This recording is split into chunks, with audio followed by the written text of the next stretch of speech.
नमस्कार, राजसमंद एक्सप्रेस में आपका स्वागत है। और मेरे पीछे का नज़ारा देखकर आप समझ ही गए होंगे कि आज सावन के जो पहले सोमवार से एक यात्रा हम प्रारंभ कर रहे हैं। कोशिश कर रहे हैं कि राजसमंद के अलग अलग भोलेनाथ के मंदिर में जाएं और उनके आपको दर्शन करवाएं। तो उस कड़ी में हम अभी मौजूद है बालकृष्ण स्टेडियम के पास, बालकृष्ण विद्यालय के पास स्थित गुप्तेश्वर महादेव के मंदिर में। और जैसा कि आप पीछे देख पा रहे हैं, लिखा हुआ है कि ये यहाँ एक गुफा, लंबी गुफा के बाद भगवान भोले शंकर विराजमान है।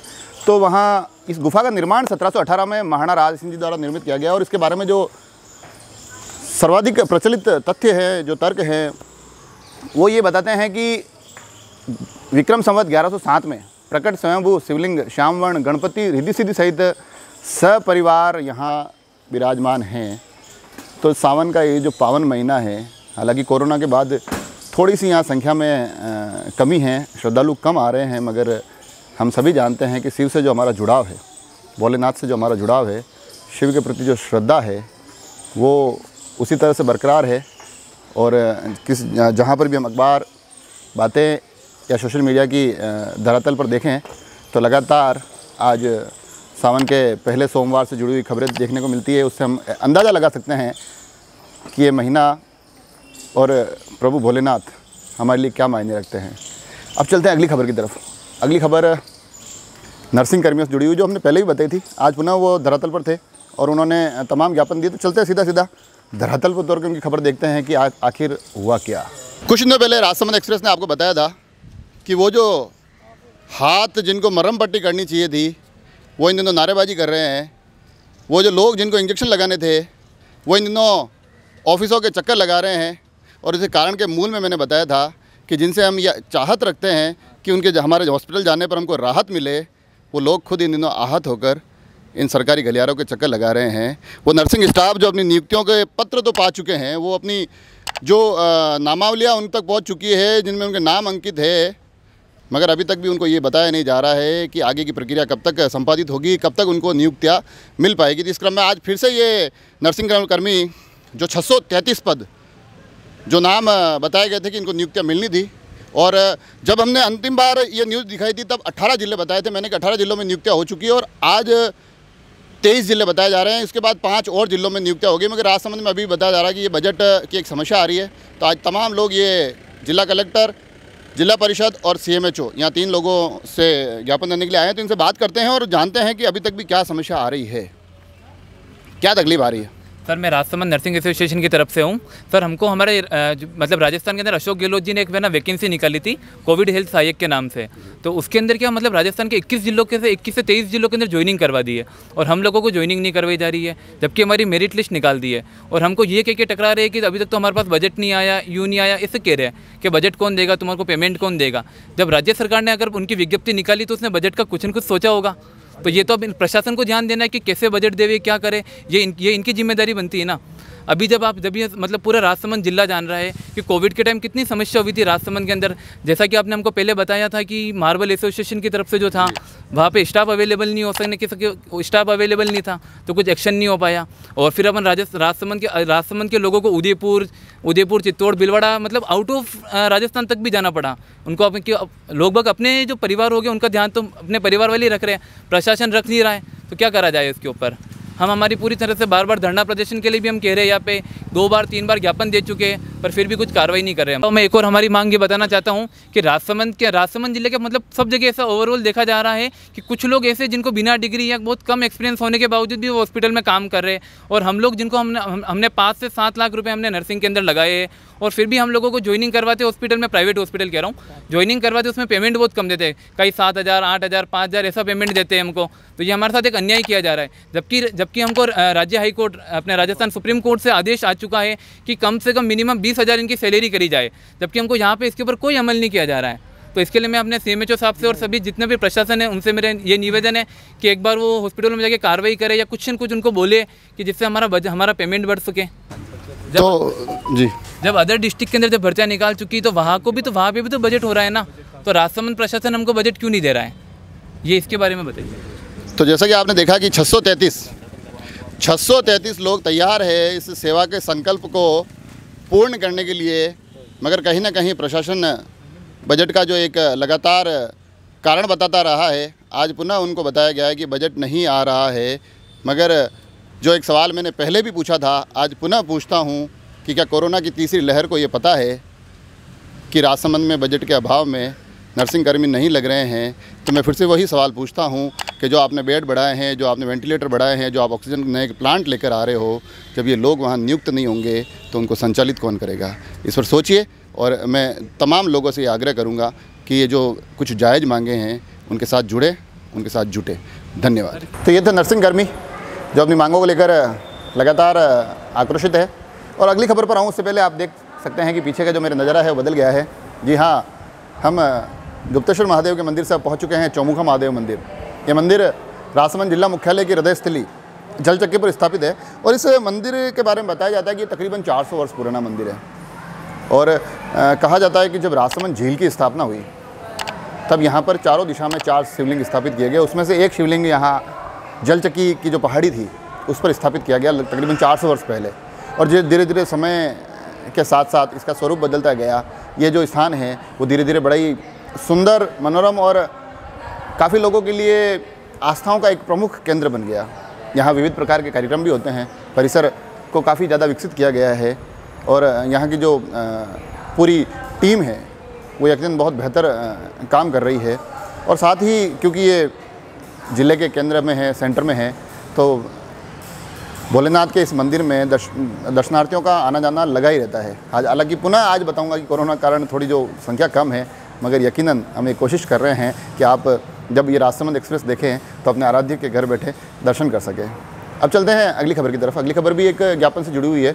जो राष्ट्रीय सनातन एकता मंच है, उन्होंने आज एक ज्ञापन दिया जिला कलेक्टर को, जिसमें कि जो मैंने विषय थोड़े दिन पहले बताया था, एक निर्दलीय मंत्री रामकेश मीणा, इनके द्वारा जो एक भगवा ध्वज के अपमान के कुछ वीडियो आए थे जिसको लेकर काफ़ी ज़्यादा आक्रोश हुआ था। और अब उसी विषय पर आज राष्ट्रीय सनातन एकता मंच ने भी एक ज्ञापन दिया है। बताया जा रहा है कि ये आज तकरीबन प्रदेश के 21 ज़िलों में ये ज्ञापन दिया गया है। और जो इसके जिला प्रवक्ता है शिवम शर्मा, उन्होंने बताया कि उसी क्रम में आज राजसमंद में भी एक ज्ञापन दिया गया। और इसके माध्यम से उन्होंने न केवल इस घटना की निंदा की बल्कि इनके आरोपियों को तुरंत प्रभाव से गिरफ्तार करने की एक मांग की। और जब ये ज्ञापन दिया गया उस वक्त इस कार्यक्रम में, इस मौके पर प्रदेश कार्यकारिणी सदस्य गोपाल सिंह, जिला सचिव शंभू धनगर, विशाल खत्री, दुर्गेश लक्ष्कार और धीरज कुमार सहित इस मंच के तमाम कार्यकर्ता वहाँ मौजूद थे। अब चलते हैं अगली खबर की तरफ। और जैसा कि आप मेरे पीछे लहराते हुए तिरंगे के साथ समझ के होंगे कि हमने लोकेशन तो बदल ही ली है पुनः। और हमने एक वादा किया था आज अपने आप से कि जिस प्रकार से हम सावन के इस पहले सोमवार पर हमारे आराध्य के हमने दर्शन करवाए 2 मंदिरों से, उसी प्रकार से हम एक तीसरे आराध्य के श्री चरणों में बैठे हैं। यकीनन ये जो तिरंगा है, यकीनन ये जो स्थान है, वो हमारे लिए पावन और पवित्र है। और आज का जो अवसर है 26 जुलाई, ये अपने आप में हम में से हर एक भारतवासी के लिए, हम में से हर एक हिंदुस्तानी के लिए अपार गौरव का क्षण है। आज कारगिल विजय दिवस है।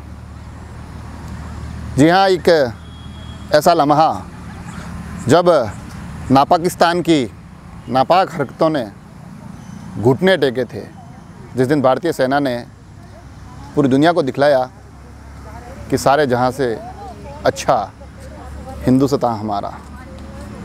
ये वो दिन था जब भारतीय तिरंगा उसी शान से लहराते हुए पूरी दुनिया को बता रहा था कि हमसे टकराने से पहले आप 100 बार सोचिएगा। कारगिल के उन तमाम योद्धाओं को, उन तमाम शहीदों को, इस युद्ध में लड़े हुए हर एक वीर जवान को, उन वीर जवानों से जुड़े हुए हर एक परिवार को राजसमंद एक्सप्रेस के माध्यम से कोटि कोटि वंदन करता हूं मैं। साथ ही जो मेरे पीछे की तरफ भी आप देख पा रहे होंगे, आज वहां पर भारतीय जनता पार्टी के द्वारा जो उनकी युवा इकाई है भाजयुमो, उसके माध्यम से एक कार्यक्रम चल रहा है। यहाँ पर वीरों को श्रद्धांजलि देने का एक कार्यक्रम भाजयुमो द्वारा आयोजित किया गया है, जिसमें भाजपा के जिलाध्यक्ष वीरेंद्र जी पुरोहित सहित जो तमाम भाजपा की पूरी टीम है, जिसमें महामंत्री सुनील जी जोशी, मंडल अध्यक्ष सुभाष पालीवाल और भाजयुमो जिलाध्यक्ष मोहन कुमावत, ये तमाम लोग मौजूद हैं। और काफ़ी वक्ताओं के माध्यम से शब्द सुमन भी अर्पित किए गए। कारगिल के युद्ध के बारे में लोगों को रूबरू करवाया गया और उसके पश्चात वीरों को पुष्पार्जन का एक कार्यक्रम यहाँ किया जा रहा है। तो यकीनन ये जो लम्हे हैं, जो हमने एक कोशिश की है, ये बताने का एक प्रयास भर है कि जो आज़ादी हम आज जी रहे हैं, जो एक इतने खुले तरीके से हम बोल पा रहे हैं, आप सुन पा रहे हैं, हम रह पा रहे हैं, उसके पीछे तमाम लोगों के अथक संघर्ष हैं। उन तमाम संघर्षों को शत शत नमन, कोटि कोटि वंदन। अब आते हैं सवाल जवाब पर। जवाब पर बाद में आऊँगा, सवाल पर पहले आता हूँ, क्योंकि कारगिल से जुड़ा हुआ विषय चल रहा है। तो एक डायलॉग बड़ा ही फेमस हुआ था उस वक्त, जो आज तक हमारे जहन में ज़िंदा है, ये दिल मांगे मोर। हालांकि ये किसी टीवी के किसी प्रोडक्ट का कमर्शियल था, पर मैं उसमें नहीं जाना चाहूँगा। कारगिल के संदर्भ में कह रहा हूँ, तो आपको बताना है कि ये पंक्ति क्यों मैं बोल रहा हूँ, क्यों आपसे पूछ रहा हूँ। कारगिल से जुड़ा हुआ है ये दिल मांगे मोर। इसकी पूरी पृष्ठभूमि की जो कहानी है वो आपको हम तक भेजनी है कि ये शब्द वहाँ किस मायने में बोला गया था, किसके द्वारा बोला गया था। और इससे पहले कि कल के सवाल की तरफ बढ़ूँ, अब मैं ये जो पीछे कार्यक्रम चल रहा है भाजयुमो द्वारा आयोजित, इसको अभी अभी राजसमंद विधायक दीप्ति माहेश्वरी जी ने भी ज्वाइन किया है, वो भी अभी आई है यहाँ।